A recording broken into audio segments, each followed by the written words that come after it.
You're listening to the Options Insider Radio Network, the home of the Options Podcast. For more quality options programs, visit theoptionsinsider.com or search for Options Insider Radio Network in your podcast provider of choice. Listeners can also access all of our programming through our mobile app available in the iTunes and Google Play stores. Select programs are also available via live stream at mixlr.com/options-insider. That's mixlr.com/options-insider. Don't forget to follow along with your favorite programs and submit your own questions for the hosts at twitter.com/options, stocktwits.com/options, facebook.com/theoptionsinsider, or via questions at theoptionsinsider.com.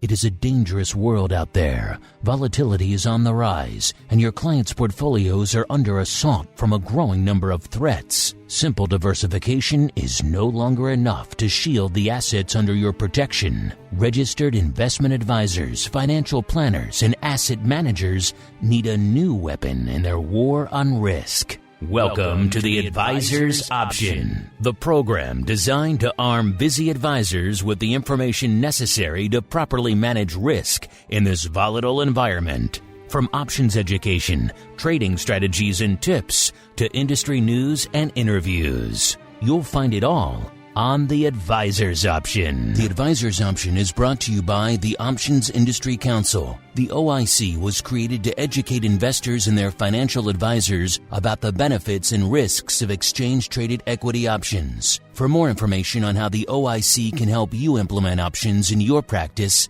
please visit optionseducation.org. The Advisor's Option is also brought to you by Option Research and Technology Services. ORATS is your source for options backtesting. It's where you turn your ideas into results.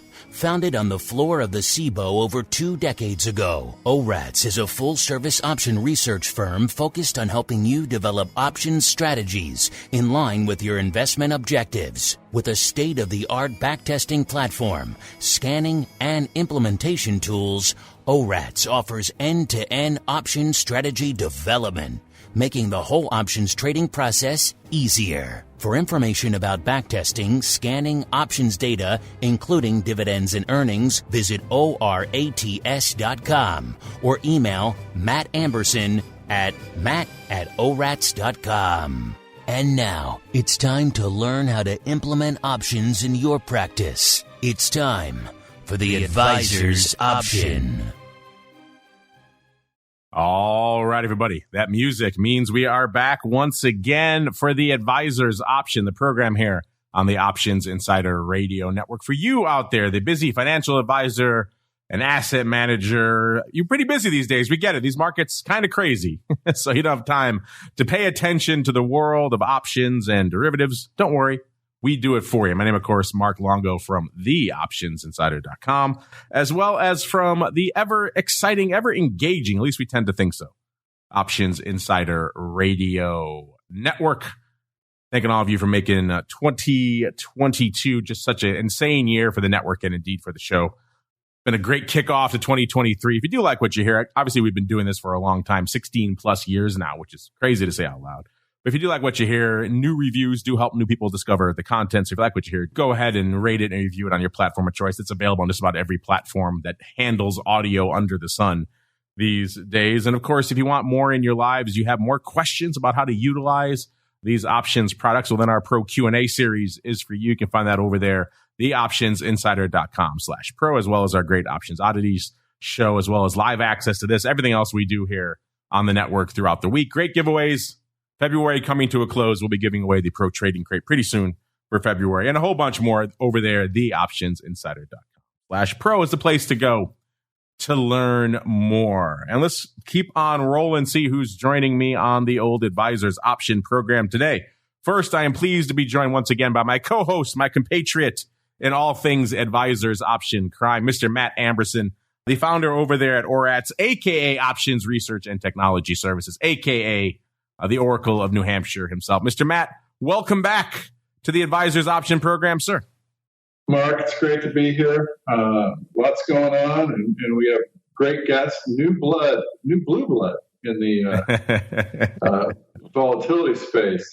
So we have royalty here, so I'm looking forward to it. Always good to have new blood on the show because we are joined today by a newcomer, a first-timer here on the show, and indeed the network. He is Ken KWALIK, the managing partner over there at CARRICK Lane. Ken, welcome to the Advisors Option Program. Guys, thank you so much. Honored to be here. Been a big fan.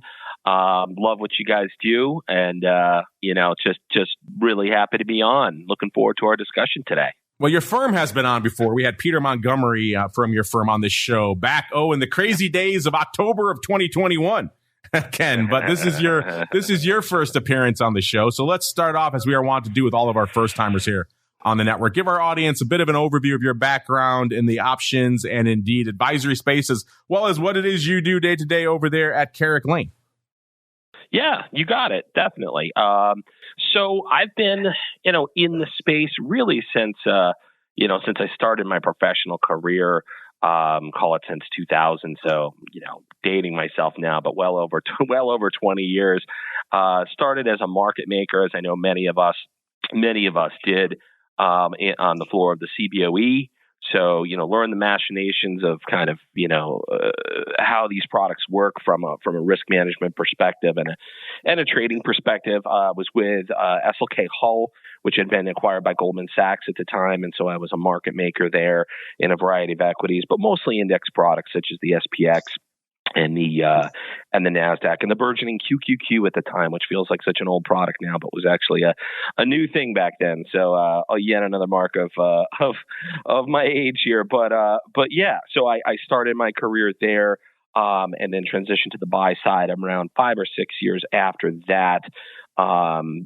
Basically moving to New York and working with a group at Credit Suisse that really was called Volaris, which was really one of the first forays, into option strategies, basically rolling out option strategies to advisors on a fee-based managed account basis, right? As opposed to kind of before that, it was mostly a transactional product, maybe a costless call or something like that, as opposed, when it came to users in the private banks and the like. And so I was there for a couple of years, went over to Goldman Sachs, where I spent back to Goldman Sachs, I should say, into Goldman's PWM division.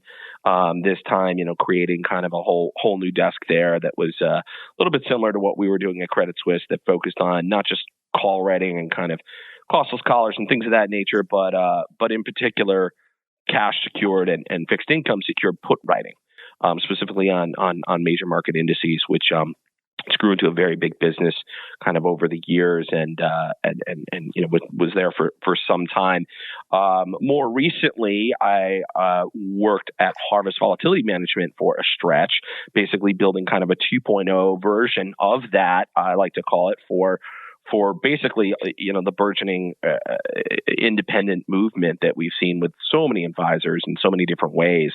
Having had some common background with the folks there back from the Volaris days, and then more recently, we about a year and a half ago, we completed a successful and friendly spin out of that business, taking the key team members and key portfolio managers and our track record and so forth with us to form the group called CARRICK Lane. Which specifically focuses really on just the simple, the kind of very simple, but we like to think, active and thoughtful, if nothing else, implementation of call writing and put writing. And so we work with, a bunch of different advisors, from the independent who's, kind of working on their own and maybe, custodies at one of the big shops, or to the roll-ups, to a few platforms here and there, and working with some others. And so we're just, very excited to report we just have crossed $1 billion in AUM. So we're very excited about that. And yeah, it's as good a time as ever for these strategies to, I think, to continue to be in use, and happy to be talking about it here today with you guys. Billion AUM, congratulations. That's no mean feat. I know how challenging it is to get there. It seems like once you crest that wave there, Ken, things start to fall in line. People think, okay, you guys are reliable. We can allocate some funds to you once you get to that 1 billion level. I know I've talked to advisors in the past. Once they start getting to that level, all of a sudden the phone starts ringing and the fund starts coming in. So it's a long slog. I get it. So I tip my cap to you, sir, as it's time for us to keep on rolling right on into the P&L statement. What the heck happened in the options markets since our last episode? Let's find out with the P&L statement. All right, everybody, welcome to the P&L statement, the segment of the show that was born of the pandemic because we spend so much time at the top of every show talking about what the hell just happened in the market since our last show, because inevitably something crazy and unprecedented and just kind of wild happened in between episodes. So we spent a lot of time talking about that, which ended up becoming its own segment. Mr. Matt, it's been a while since we checked in with you, so we'll start with you. It's been, I think, since early in the year. So we are, of course, not so much, a little bit today, but we've kind of backed off of it now. But we were really in the teeth of just this really strong rally. The market was just getting the bit in its teeth and running. The Fed kind of undercutting some of that. Now we are back down, listeners, vacillating around the 4,000 level, a little bit below it in the SPX as we are recording this, obviously having retreated a few hundred handles off the highs from right about when we went into that Fed announcement. Obviously, vol still frothy, but coming off a little bit off the highs out there as well. So a lot to unpack. We'll start there, Matt.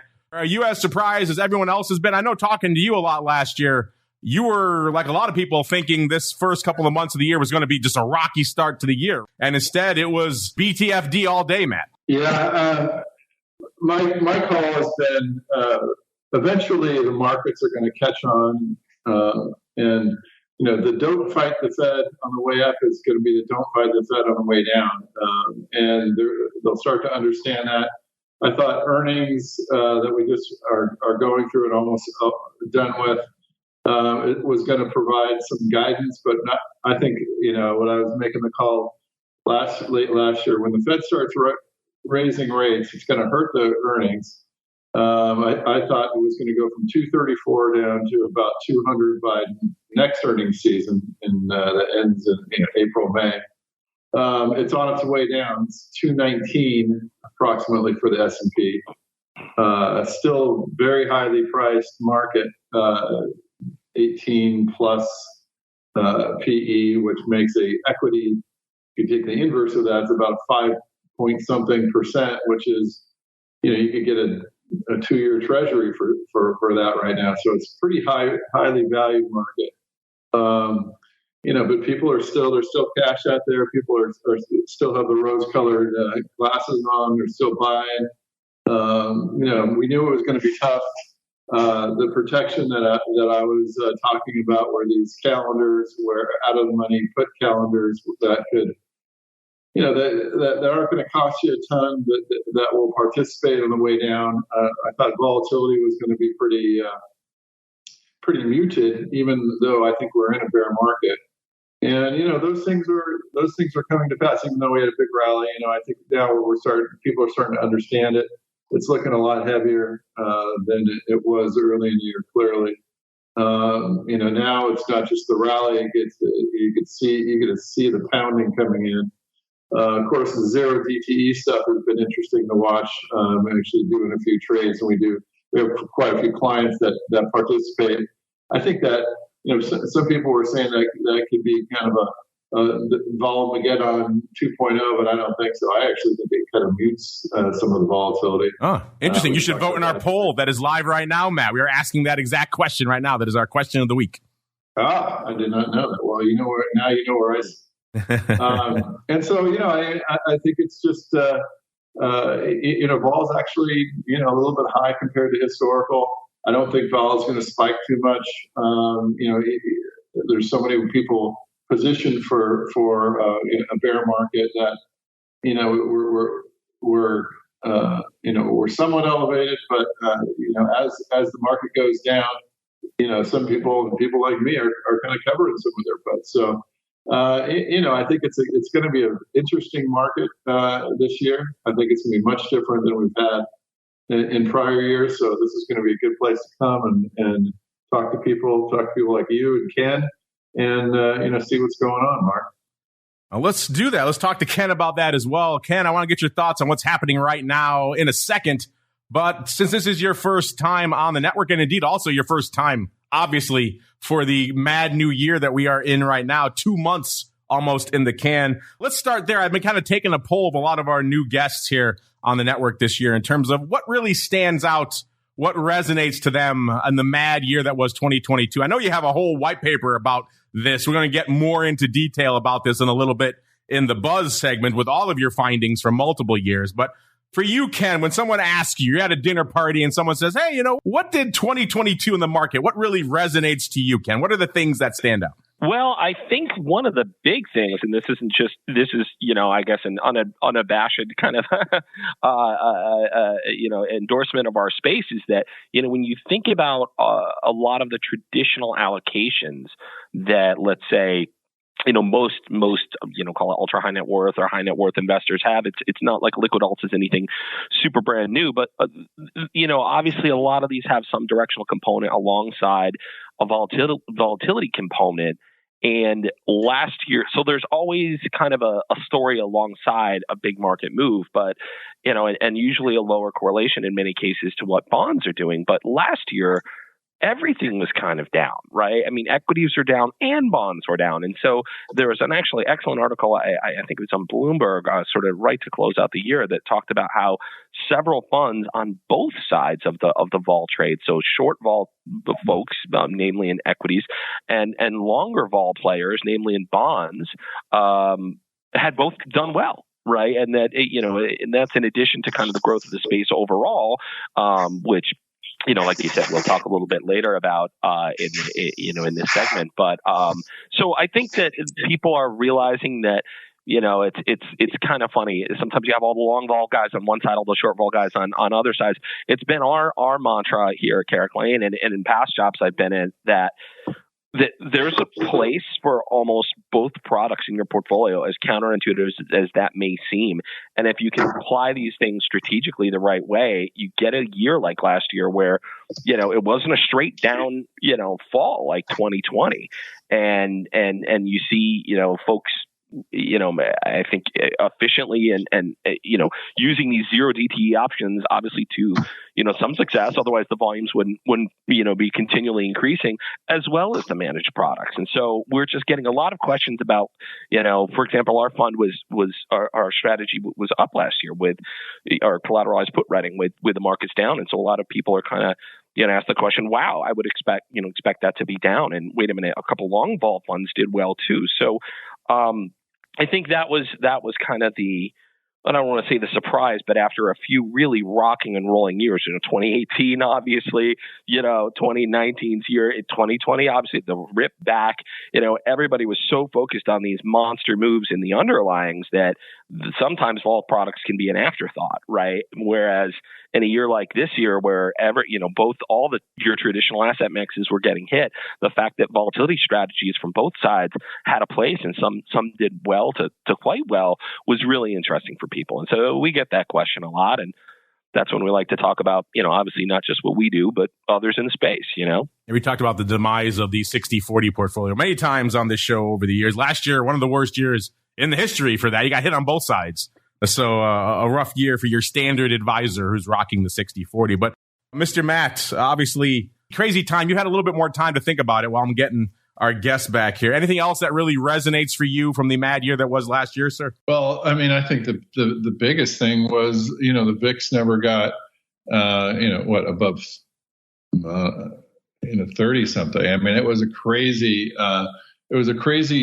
year where, the VIX remained very muted, and a lot of people didn't expect that, especially with the market down as far as it was, So I think that was one of the bigger things. The put call slope became very cheap, which was very odd. Usually, like we measure it every 10 deltas lower, it's usually about 8% higher in volatility. Last year it got as low as 1 or 2%, which was crazy.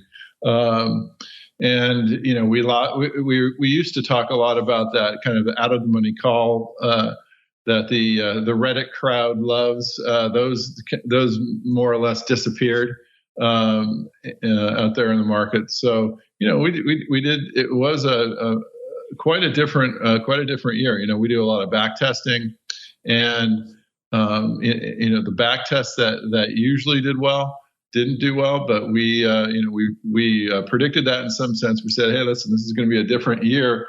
You might want to start looking at 2018 as an analogy, 2007, 2008, 2015. And those years did have some consistency with 2022. So those are a lot of the things that we saw, Mark. All right, I think we got Mr. Ken back now. Obviously, a crazy start to the year. What are your thoughts on the mad run-up? Now a little bit of a pullback there that we've seen so far here in 2023, Ken. Yeah, I think the big thing we want to see ultimately is the VRP, like the volatility risk premium, specifically in the SPX, where most of our products are, to remain positive, obviously from a short seller's or from a short vol player's perspective. And I think one of the themes we've seen has been, and some may say this is a mark of a healthy underlying market, is this, lower correlation amongst the S&P constituents. So you see that a little bit in the, in the earnings reports and whatnot, and in a lot of the directional moves. So while we're still, I think, seeing some of the whipsaw effects of, it's been a fairly big directional move in both Jan and Feb. If it's not these 10 or 11% moves, kind of completely macro driven moves, and it's more of a, okay, let's figure out winners and losers kind of story, but still with a net kind of range bound or even, just slightly down kind of market, if not up, that's going to be okay for us. And I think there's a reasonable scenario that the market does that, right? I think with just fixed income vol calming down, currency vols calming down, there's just much less sort of cross currents underneath. And that allows, I think, stock pickers, active managers in general, whether it's, your bond manager or your, equity manager or your vol manager, to, ideally extract some value from that. So we're actually optimistic on, call it active managers 1 and 2, carry trades of various types, including, I think, short vol. And we're always interested and or intrigued by what's going on in the world of earnings volatility. So let's get to it now. A little bit of the old earnings volatility report.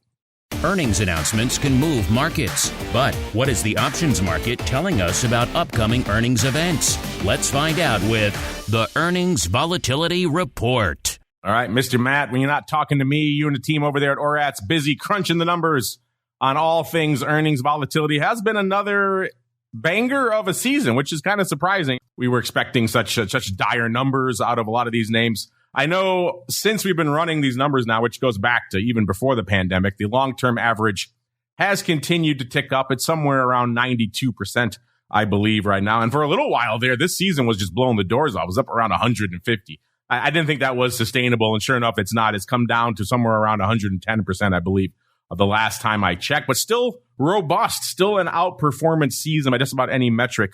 I'm curious for you, Matt, you're crunching these numbers all day long. What are some of your takeaways from this surprising earnings season so far? We have made earnings great again, Mark. Yes, double-fisted, you and I. No, we called it. We said, listen, this guidance is going to be super important this earnings season, and it has been.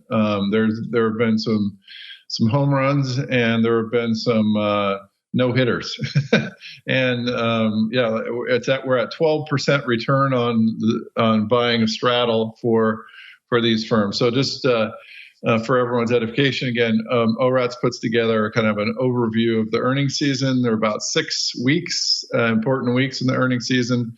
We're in the January one. Of course, there's April, July, and October. January, I think, is one of the more important ones. And so what happens to week one? The larger firms, if they're accounting together, get their numbers out quick. Usually there's not much return on buying straddles. So we measure the kind of the straddles and the volatility skew to come up with a prediction of what the market thinks that these stocks how much they'll move, and we compare them to the actual move. So usually week one's not that great. Week 2 is getting a little bit better. Week 3 is usually good. Week 4 is better. Week 5 and 6 are kind of average. We had a huge week 3 this year. 143% made the option straddle buyer. So that was that was a big week. That's what we kind of thought. We thought that, a lot of people, there's a lot of people following, a lot of analysts following the bigger firms, but I was particularly concerned with the smaller firm, medium-sized firms that aren't as followed, to see what their outlook was going to be. It hasn't been that good. Like I said, the earnings for the S&P is down pretty precipitously, and I think that's being reflected. I think next season's probably going to be even. I would say about the same. Pretty banger of an earnings season with a lot of movement there. I think that's going to be the one where people are going to find out, that the outlook isn't that good. I think we're going to see, if we aren't in a recession, we're going to be close to a recession. I think the Fed is, people are going to find out that inflation is a lot more here to stay than people thought. I hate to put a damper on everyone, but this is kind of what I think is going to happen here. And I think it's going to be reflected in the earnings. As far as the specific companies, we're kind of late in the season. A lot of retail coming out. Ross Stores after the close today. Dollar Tree, Lowe's, those types of stocks coming out. What I'm seeing too is a lot of the implied versus the past earnings move.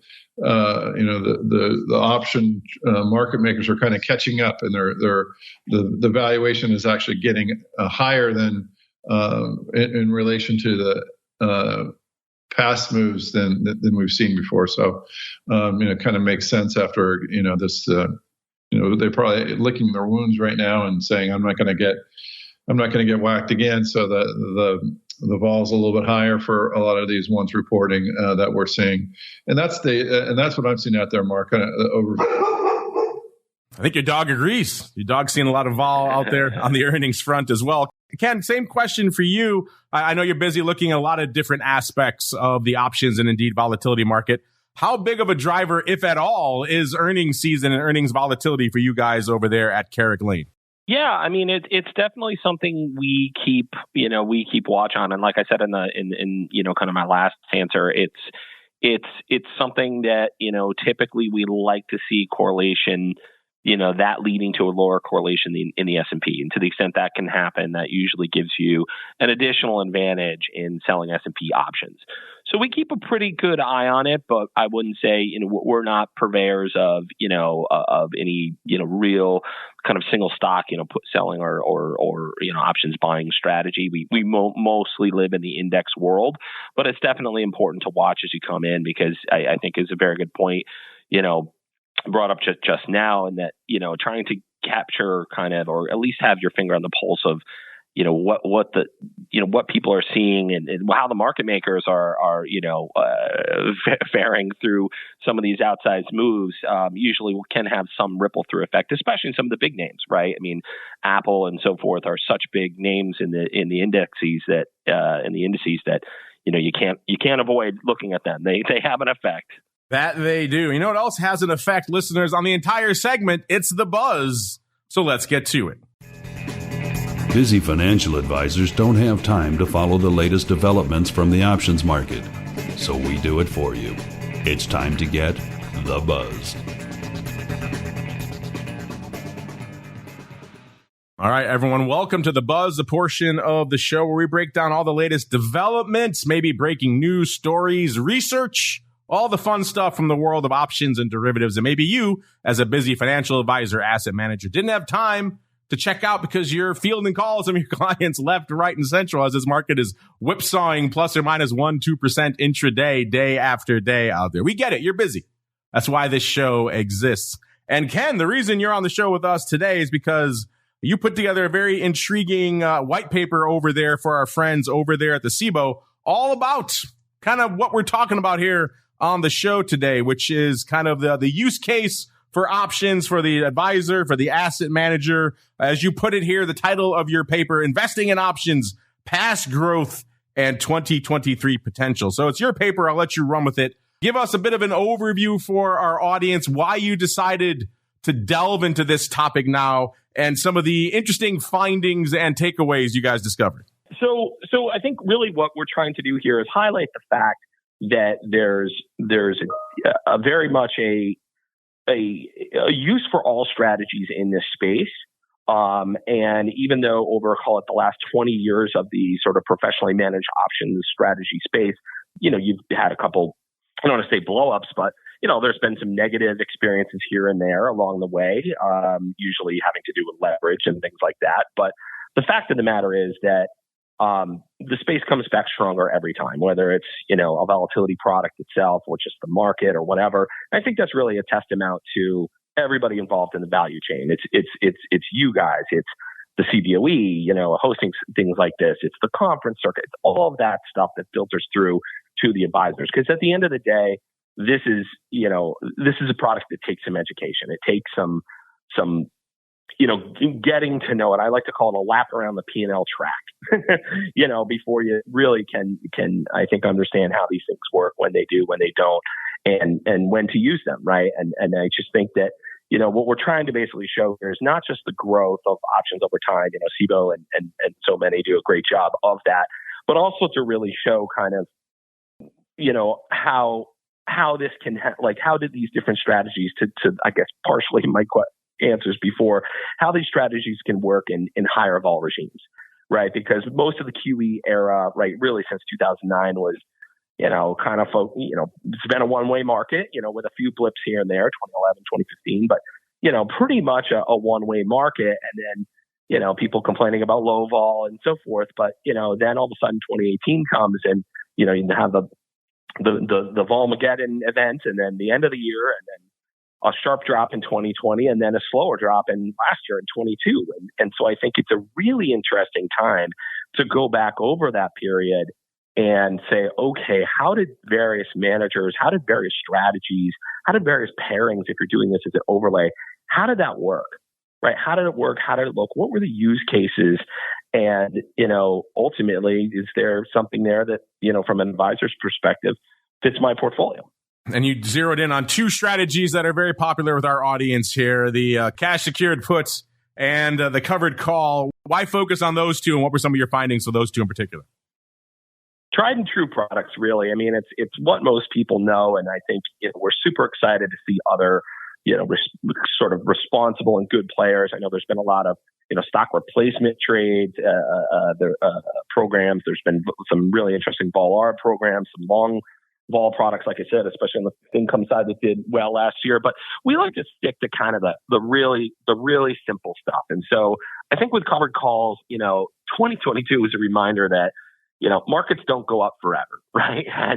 And using, covered calls to sort of enhance or, an exit program to, force sort of some discipline, if nothing else, into a selling program is not a bad idea, especially when you have a market where, levels are still pretty high, but volatility isn't achingly low either, right? That's not usually the case in prior markets, right? So we've seen, quite a bit of interest in folks doing things like buy rights, for example, or like I said, just a graduated sell program. On the other side, the put writing side, that's where we have the bulk of our AUM and the bulk of our clients.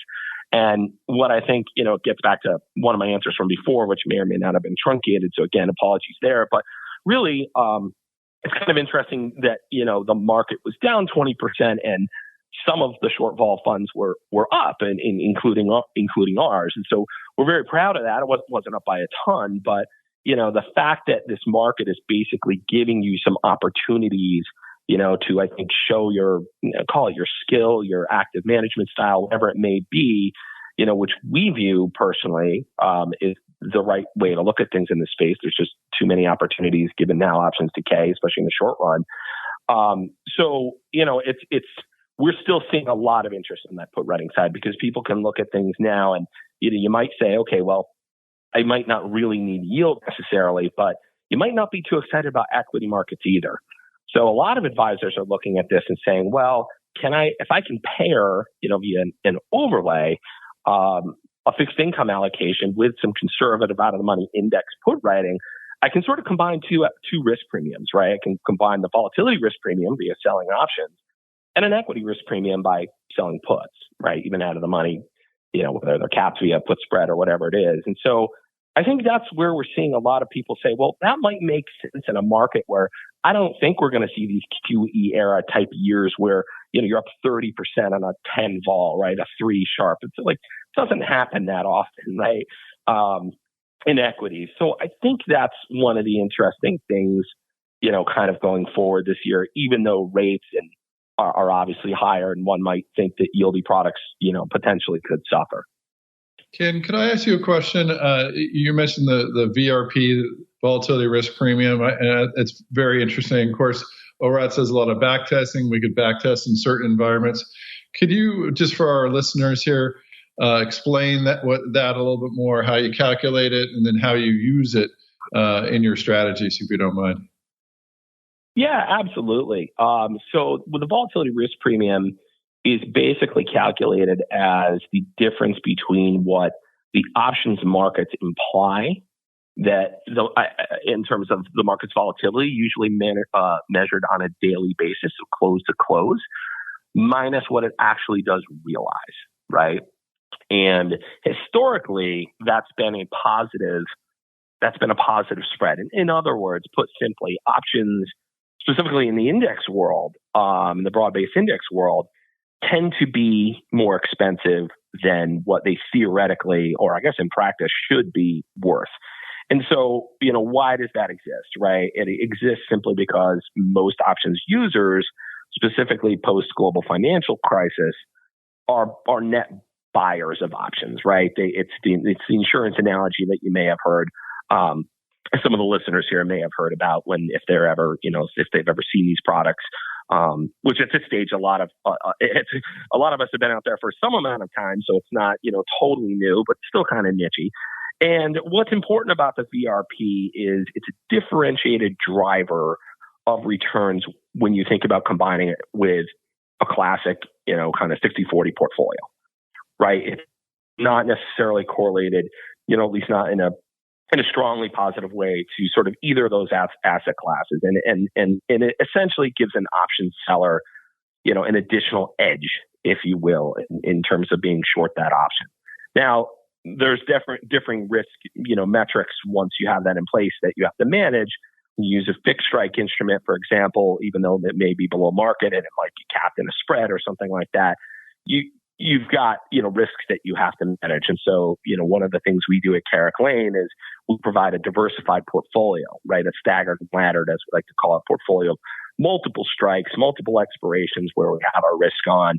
And we try to be smart about, how we manage that through time, right? It's not just one kind of set it and forget it thing. It's managing the trade and the positions throughout their life cycle, thinking about how the positions affect each other, thinking about known unknowns. So to Mark's, very good questions at the beginning, what do we think of earnings? What do we think of this, that, the other?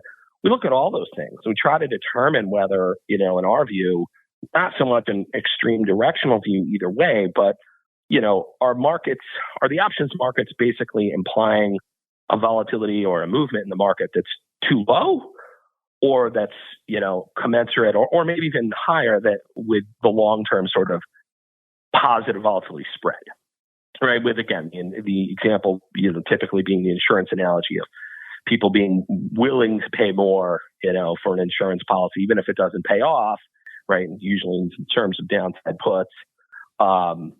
And so we look at those things when we manage our portfolios and as we roll out positions and we manage, positions through time. And it's an important component, of what we do. But there's many risk factors that go into it, and we just try to stay, eyes wide open. Because at the end of the day, in a lot of our products, and again, there's various products throughout the spectrum, which maybe could be the basis for another call, but we're just trying to add some incremental yield to investors' portfolios without necessarily, tracking Delta One equities or anything like that, right? It's a very conservative strategy. So when that you're dealing with options that are typically expensive anyways, you want to just, and usually when markets are selling off, right, that's when let's get even richer, right? You want to have some sort of dry powder. You want to have, kind of a plan to, if you have to roll your puts kind of down and out, to be able to be in a position to take advantage of that, while still managing risk. So volatility risk premium, it's just another way of saying index options tend to be expensive, and it helps your short seller. Thank you very much. Definitely a bias towards harvesting a little bit of the old risk premium. We talk about that a lot on our Volatility Views show as well, listeners. If you're intrigued by these concepts, things like the volatility risk premium, you want to dive deeply into those, check out the Volatility Views program, which all of you should be doing. If you're listening to this show, you should be subscribed to the full network already. And you make some interesting points here, Ken, because of course you chart this data over time, the volatility risk premium. Some people might have been a little bit hesitant last year, a year where we're selling off aggressively to do things like cash secured puts. But you found with your data here, even during the max drawdown of over 25% in the SPX, you were still positive, harvesting that net volatility risk premium over the course of the year. So that may come as a surprise to some of our listeners there, Ken, but you have the data to back it up here. That's right. We have a GIPS verified track record, which is another thing that I bring up in the paper. And thanks for mentioning that. I think, when we think about volatility risk premium, it just goes to show you how powerful that can be in a year like last year, where it wasn't necessarily easy. But again, that volatility tends to lift as equity markets sell off. And so if you can kind of play defense, sort of a doctor's credo of do no harm first, and sort of manage positions down, manage through, ultimately I think what it was, like 7 of the CPIs where the market wound up moving much more than options would have implied. So there were some times where that volatility risk premium was negative and didn't benefit the option seller. But, the way we kind of look at things, and again, there's multiple approaches in this space, but we sort of want them all to do well. But the way we look at things is, we'll try to actively manage kind of around those things, take risk off into those events, knowing that, there'll still be plenty of premium to harvest post-event.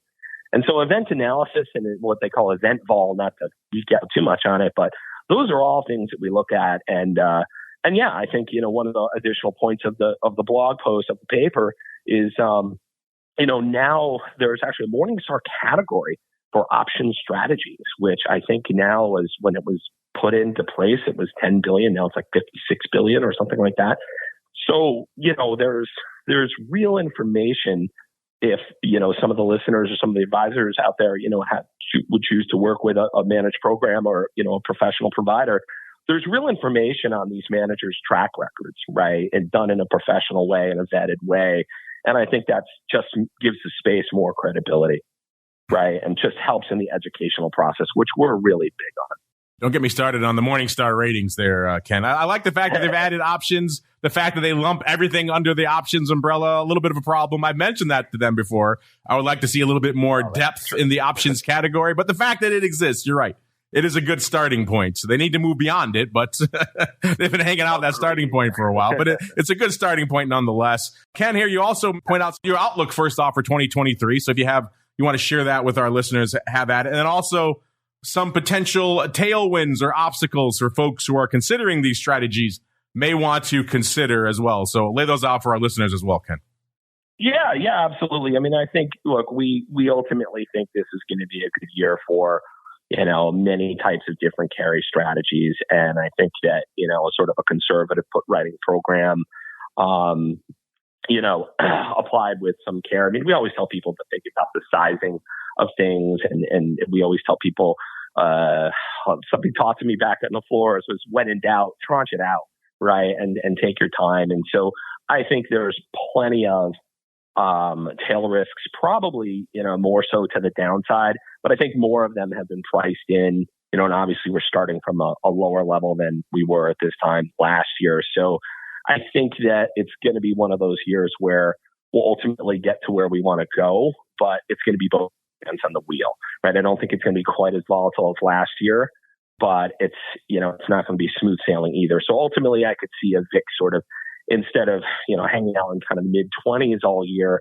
I could see being in the high teens, sort of low 20s with a market that, really, I think we're not really going to get it perhaps sounds trivial, but we get our, kind of final marks here until the end of the year. I think that's when you're going to really see some of the earnings, either weakness or labor market weakness, and ultimately getting into the next political cycle. I think that's where, the rubber's really going to meet the road. I think this quarter and next, I could see a lot of treading water, and in 4,000 has been kind of this mark we've been, vacillating around. I could see that continuing. And then, Q2, Q3, Q4, especially being really, really critical.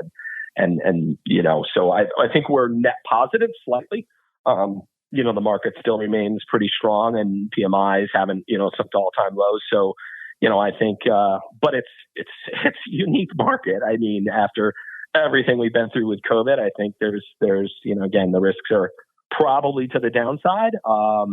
But I'm not sure that it happens in a quick way. And so in terms of risks and things to your second question, I think, the biggest thing is the self-understanding of it. And I think that's where things like when you're using a manager, right, where things like what I was just talking about, track records and whatnot, and analyzing drawdown situations, making sure that you understand how that works, especially if you're using it in any sort of an overlay format, which is a very common application of these, especially at a lot of the big private banks. And so I think it's one of those things where you want to look at those months, you want to look at it, compared to what, your collateral did that might be supporting that, or, and just really just look at that and say, okay, what kind of market did that occur in? And do I feel comfortable with that? Like, can I sustain that? Because especially with put writing on volatility selling strategies, you don't want to be stopped out kind of at the bottom, right? That's when you should actually be adding to it. So that's why one of the biggest things that we always harp on with people, when we're talking to risk committees or things like that, even is almost regardless of the manager, always think about your sizing. And so what we would say is, look, if you have a view that we're going to have a very sharp sell-off, in other words, I like to call it catastrophic sell-off. So, something 30, 35% or more in nature, like we saw in 2020, as opposed to sort of a valuation-based sell-off, which you normally see every 2 years or so, 15, 20%, right? If you see a catastrophic sell-off coming, quite frankly, collateralized puts, might not be for you, right? And that's okay. We don't recommend it to everybody. And, getting into a long ball strategy, where we would point you to some of our other good friends in the industry. And, but if you view something as, if you view this as a kind of somewhat range bound market, or even a slightly down market, but not one that you see going materially lower, then I think it just becomes a sizing question. And, you just have to be very, very aware. And if it turns out, you have those moments, just, be aware of how the strategy performs, what it looks and feels like in that moment. Nobody really knows until you have real money in it, right? Of course. But that's why we always tell people, start slow, see how it reacts, see how all the positions work together and go from there. So it's just eyes wide open on what your own personal underlying economic outlook is. And then marrying it up with the size, and then there should be, kind of no surprises, right? So a lot to unpack there. We have to keep on rolling in the buzz really quickly, Matt. This has kind of been one of our ongoing discussion points, you and I, for a couple of years now, is can this surge of options volume continue post-pandemic? I thought 2020 might have been the high. 2020 proved me wrong. I had my cynicism beaten out of me. So I was a buyer on options volume for 2022, and it was a banger year. Coming into this year, the same question was raised, Matt. Can we possibly continue this options party that we've all been living through here?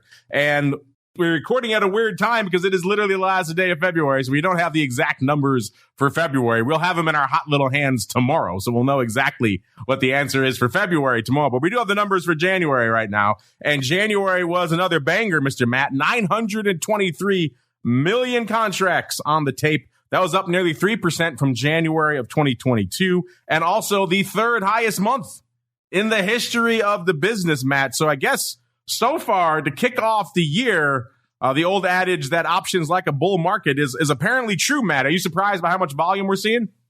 I always try not to get too positive because my business is so related to more trading. So I just try to, I'm always lukewarm. I can't believe that they can continue at this pace. I thought the Fed's liquidity drying up out there. They're not letting their balance sheet go as much as they did before. I thought that might hurt it, but a bull market helps, and also with a lot of volatility and a lot of uncertainty, and then I think the technology and more education, people are coming at us from all directions now. So a lot more interest in options. I talk to institutional clients. I talk to retail, and everyone's talking about options. So it's continuing to go, Mark. Let's just ride it as long as it goes, I guess. Ride the bucking bronco until it dies of exhaustion beneath you. Well, let's see. Speaking of asking and inquiring and interested in options, we got some listeners who want to do just that. So let's get to them with the time we have remaining, a little bit of the old office hours. It's time to answer your pressing questions about options. It's time to start our office hours. You can become a part of this segment by leaving a question on theoptionsinsider.com, emailing us at questions@theoptionsinsider.com, or via social media at twitter.com/options, facebook.com/theoptionsinsider, or stocktwits.com/optionsinsider. All right, everybody, welcome to our office hours where you folks take the reins, your questions, your comments, our answers here. And Matt, we alluded to it at the top of the show. You've already kind of given your vote. I want to get both of your thoughts on our question of the week right now. Then I'll get to some of our live folks. I see the questions coming in there as well. But our question of the week right now, very relevant to what we're talking about here, listeners, is very simple. Is the zero DTE explosion in SPX, is it increasing intraday volatility? Yes or no? Matt, you've already given your answer. You're on the no tip. A, why do you think that? And B, which way do you think our audience is going? I think that because I think a lot of at least the strategies that I'm seeing are selling way out of the money to collect premium early in the day, and there are more sellers, it looks like, of premium. So like the SPX now, a lot more people are playing because A, you're not taking overnight risk. B, the options are a lot lower with 0 days to go. And so people could put in their strategies. They're doing a lot of analysis, and so I think that most of them are selling. And so if they're selling to market makers, that's going to usually mute the volatility. The speculators aren't really hedging, but the market makers are. So as the market makers get more and more options on their side, they don't have to hedge as much. And I think that they're using the zero DTE in their favor if they are kind of natural sellers of out of the money puts. But I think with the zero DTEs and maybe the 1 day to expiration, they're able to watch their risk a lot better, and especially with what is it, 20% of option volume there. So market makers are very savvy, and so I don't think it's going to cause like a debacle like we saw at Volmageddon, where these option products really where the people kind of front ran them and put the backers of them in a bad situation. That's what really caused Volmageddon, but I don't think that's going to happen here. So I would say it's more of a reduction just based on those things, Mark. You think our audience is going the same way? I don't know. I've been interviewed a couple times this week, or I guess last week, by magazines and stuff, and they're frothing. They're going, "Oh, this is going to be the worst thing ever. It's going to, So I don't know. I think you have a smarter crew, smarter agreeing with me. I know that's pretty bad, but I'm going to say, they'll agree with me. Less volatility. Interesting. So you're not a subscriber to my Gamma Bomb hypothesis, which the T-shirt is forthcoming. No. Mr. Ken, same question for you. Which side of the debate do you fall on? And then B, which way do you think our audience is going? Yeah, good question. I love this question because we get it a lot too. And I would say this. I generally tend to fall on what Matt's saying. I think that generally speaking, right, because people are smarter about risk these days and so forth. With that said, I think on days when you have a really outsized move, specifically some of the CPI numbers last year, I do think there were some people forced to kind of cover, and there were maybe some pros in there or whatever who were using it as a risk mitigant tool. And, you saw some really jumpy moves into the close after an already big day. So I'd say this, it still winds up, I think, muting vol with a couple notable exceptions. And so that's the answer to the first part of it. And the second is, I'm going to guess the audience says that it expands vol, but that's just from what I see in the FinTwit world. The audience is taking the other side of both of you. 65.1% right now saying yes. 34.9% saying no. Listeners, that's available right now at Options. If you're listening after the fact on the podcast version, that'll be live throughout the rest of the week. So if you're listening down the road, you'll be out of luck, but you should be following us over there at Options anyway. We have a lot of great questions of the week that come out every week to test your noggin on all these types of fun topics. Speaking of testing things in the world of zero DTE, we have a live question here for you, Matt, coming in from Nichols. Nichols wants to know, can you even back test the zero DTE trades, or is the time frame so short that the data is meaningless? Matt, you're pretty much the king of the back testing. I'm sure you're getting a lot of queries about this exact thing right now. People coming to you saying, hey, can you back test this zero DTE strategy? What are your thoughts on back testing this zero DTE stuff, or is it not worth the time? No, there's a lot here, and you just have to compress the time. So what we've done is we've put together a very intricate 1-minute database where we can combine all of the information on individual options, and of course having good implied volatilities and open interest numbers and volume numbers, et cetera. And then combining that with summarized data, like, what is the 10-day implied volatility constant maturity? What is the 5 delta of 10-day? And looking at using those as signals. And so we're building a large database. We don't have the back tester done yet, but we do have the ability to back test the last 15 minutes, from one day to the next. So we've been doing quite a few of those for clients. But what we're finding is, a lot of these, people think that it's just gambling, right? And so, but a lot of these zero DTE guys have some very sophisticated algorithms that they're using, and they're using, we could calculate volatilities across the market. How, for example, what's the weighted components implied volatility versus the S&P volatility. They're using a lot of these things to trigger trades. They're using the direction of volatility. They're using like MACDs and RSIs on implied volatilities to trade. So it's there's a lot going on out there, and so you can backtest it. When we have it, you'll be the first to find out. We're getting some interesting preliminary results. In our dashboard product, we have a signal builder that you can put these ratios in and watch them, and it's incredible to watch the volatility of the day go right with the market. So there's a lot to back testing this, Mark. Great question there, Nichols. Unfortunately, that music means we have come to the end of this episode of the Advisor's Option. But before we go, Ken, we mentioned all the great research you put together for that white paper. Where should folks go if they want to check out that white paper for themselves, Ken? Absolutely. They can go. It's actually still on the front page of cboe.com. There's a great link right there. It's under their Volatility and Insights blog. So I would start there. That is where they have hosted it and have been great partners, as have you guys. And if they want to learn more about all the stuff you guys are up to over there at Carrick Lane, where should they go? What should they do, Ken? Absolutely. www.carricklane.com, CARRICKLANE.com. And Mr. Matz, if they want to ask questions like Nichols just did about back testing zero DTE, or check out all the other cool stuff you guys have cooking over there in the land of ORATs, where should they go? What should they do?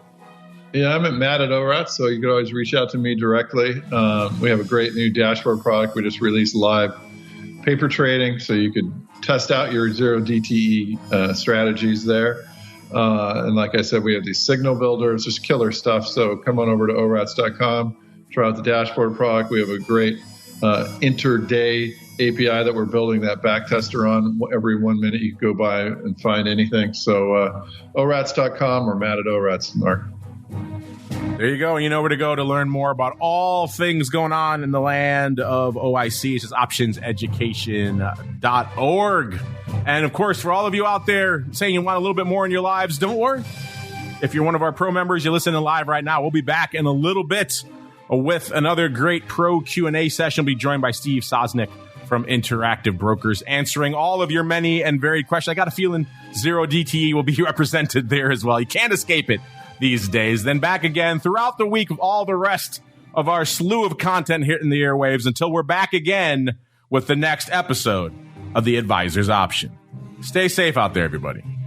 Advisor's Option is brought to you by the Options Industry Council. The OIC was created to educate investors and their financial advisors about the benefits and risks of exchange-traded equity options. For more information on how the OIC can help you implement options in your practice, please visit optionseducation.org.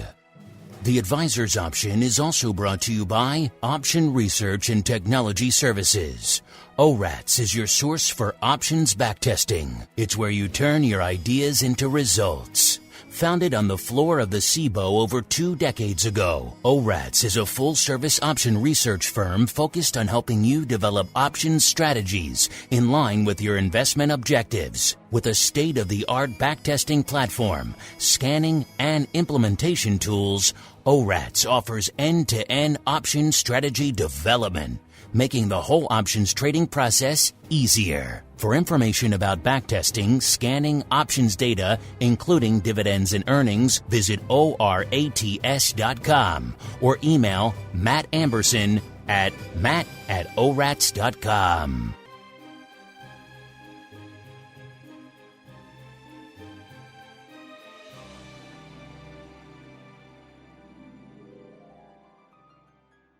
You're listening to the Options Insider Radio Network, the home of the Options Podcast. For more quality options programs, visit theoptionsinsider.com or search for Options Insider Radio Network in your podcast provider of choice. Listeners can also access all of our programming through our mobile app available in the iTunes and Google Play stores. Select programs are also available via live stream at mixlr.com/options-insider. That's mixlr.com/options-insider. Don't forget to follow along with your favorite programs and submit your own questions for the hosts at twitter.com/options, stocktwits.com/options, facebook.com/theoptionsinsider, or via questions@theoptionsinsider.com.